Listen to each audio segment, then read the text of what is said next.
Okay, folks. It's your buddy Mike Messier. If you don't know who I am, I'm Mike Messier, and I just saw Hamilton on the big screen. Now, I did see this. I was not familiar with the work at all, having never seen the stage play. I believe this movie was also on Hulu for the last 4 or 5 years. It was supposed to be released theatrically 4 or 5 years ago, but because of our friend the pandemic, it did not get a big theater release until now. I was I did know that this play was about Alexander Hamilton, and there was rapping involved and historical figures rapping and so forth, but I did not know much more than that. So this movie begins, and I was a little turned off because it was 2 hours and 59 minutes. There was a healthy 30 minutes of previews before the film. I did get to the auditorium probably 20 minutes past the start time, knowing that there'd be 30 minutes of shenanigans of previews. So it worked out pretty well. I was in my seat comfortably. I was surprised that there was actually a decent little crowd for this Monday matinee. I don't know if these people have seen the film or the stage play before, but they seem to be enjoying themselves, the other patrons. I enjoyed it. I probably enjoyed this more than I thought I would. There was also a nice 10-minute intermission. I would say, and maybe just a few minutes ago, I was thinking this, I simultaneously loved and hated this thing. And why would I hate it? I guess I'll give the negatives first. It's not so much this play or this film of a play adaptation. It's just kind of this thing since I've been alive where there's always some big Broadway play, Cats, Rent, The Producers, Wicked, Hamilton. There's always some big fucking Broadway play that everyone gets excited about. People that have seen it, people that haven't seen it, and everyone's supposed to just go nuts for this production, whatever it is. The ones that I just listed are but a few, but it seems like there's always some play that captures the zeitgeist or the spirit of the world or the country for a while, and then it kind of goes away. I mean, Rent was the big thing for a while, then they made a film of it, and then it kind of died out after that. The Producers, which was interesting because that was kind of a throwback to the Mel Brooks film from 30 years earlier or 40 years earlier. That was the big thing. And then they made a movie based on the musical, based on the movie. And the second movie, wasn't that great. I did see that, but I never saw the stage play. Hairspray was another, Broadway play based on a film. In any regard, Hamilton has had a life, and I can see why now. I mean, I can see why people got into this thing. I feel that there are productions, even movies, documentaries, a lot of stuff on Netflix where people feel intellectually, they've gotten something out of something. Like they watch a movie or a documentary or even a stage play, and they feel like they've learned something, and they feel slightly more intelligent coming out of that experience than they went going in, or if not intelligent, just informed. So I can see that with this, and I can say, hey, I probably know more about Hamilton, Alexander Hamilton, than I did going into it. I basically just knew about the duel with Burr. And it also kind of inspires me like, okay, I bet there's a million YouTube videos. What Hamilton got right, what Hamilton got wrong. 10 things they lied to you about Hamilton. I'm sure that there's tons of videos about that. That YouTube guy, the history deserves to be remembered guy, he probably has some stuff about this. So I am, a little catalyst, a little so inspired to do some research into this Hamilton world, this fellow.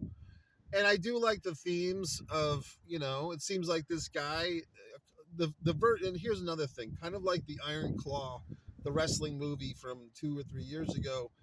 I guess 2 years ago, where wrestling fans pissy panted about it because they left out the youngest Von Erich, Chris Von Erich, and they didn't have all the facts straight.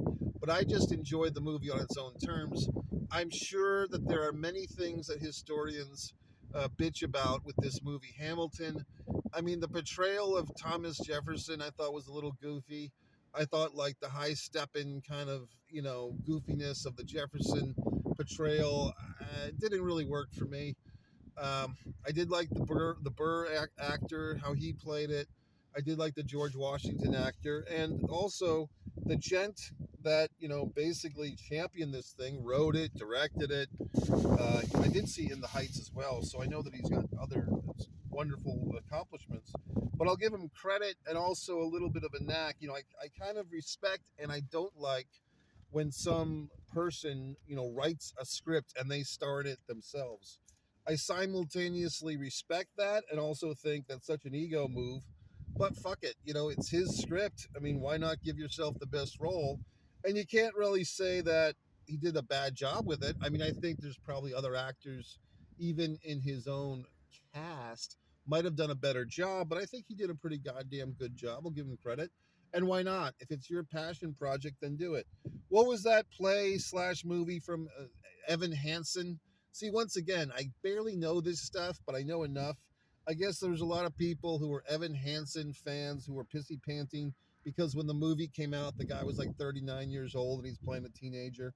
I mean, I saw the movie and I thought the movie was good, and a lot of people shat a sandwich on it, but I thought it was good, the Evan Hansen one. So I guess I'm just forgiving, because why would I be so forgiving?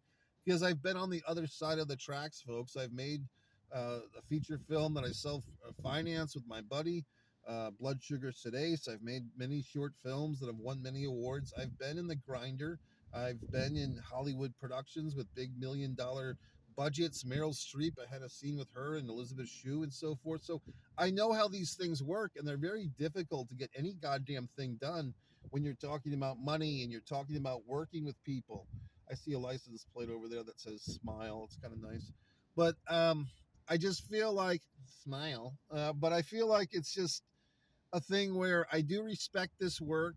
Um, the hip hoppiness, I don't know. There was a reference. What's is it? The Message, that rap song, like the first big rap hit. I think they have the Thomas Jefferson has a little allusion to that. Spitting out rhymes and shit. I mean, I don't know. I mean, it is what it is. I mean, I'll say this: the writing is pretty genius. I'll give this gentleman, I think his first name is Luis, a lot of credit. He sat there and he wrote this thing. And I'm sure, if you dissected every line of dialogue, he probably put a lot of work into the research. He didn't just come up with this stuff off the top of his head. I'm sure he had volumes of books and I mean, I guess he did fact checking and all sorts of stuff. So I give the guy a lot of credit. Coming out of this movie, I kind of like the first thing I thought was that was a lot of work. Like just the writing of it alone was a hell of a lot of work. The composing or the composition, the music, I thought was really good. I'm not a big dance fan. I'm not someone who's impressed by dancing. Dancing in views, when people go on top of a mountain and they look over the mountain, I don't care about a goddamn view. I don't care about dancing, but there was good dancing in this. Some of the ensemble actresses were very attractive. Okay. In the credits, they give like the first credited ensemble actress is pretty goddamn hot. So I'll give her credit for being attractive, what else? I don't know. I mean, I did like it. I'm not going to lie to you. I did enjoy it. I think my only thing against it, really, like I said, is just every couple of years, there's some play that captures the fucking moment and everyone's supposed to go see it and everyone's supposed to know all the references.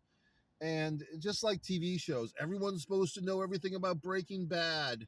And what was the fucking motorcycle show? The one with the gang or whatever the fuck, the motorcycle gang, or The Walking Dead. Everyone's supposed to watch all these goddamn shows all the time. Game of Thrones. Oh, what gang are you in? All these things that it seems like everybody studies these things.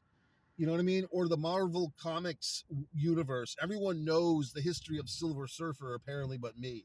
So I don't know how you assholes have all this time to do all this horse shit, to watch all these movies and these plays. I mean, how does anything get done in this world if everyone's sitting around watching Rent and watching fucking Hamilton all the time and worrying about Superman versus fucking Green Goblin or whatever the fuck? So, in any regard, I did give it a double thumbs up. I'm also glad, I'm patting myself on the back. I went to see this thing in the auditorium in the movie theater before it left. That's very important for me. If I want to enjoy something, I see it on the big screen. MikeMessier.com, Mike Messier Art on Instagram and TikTok. Mike Messier. Have a good day.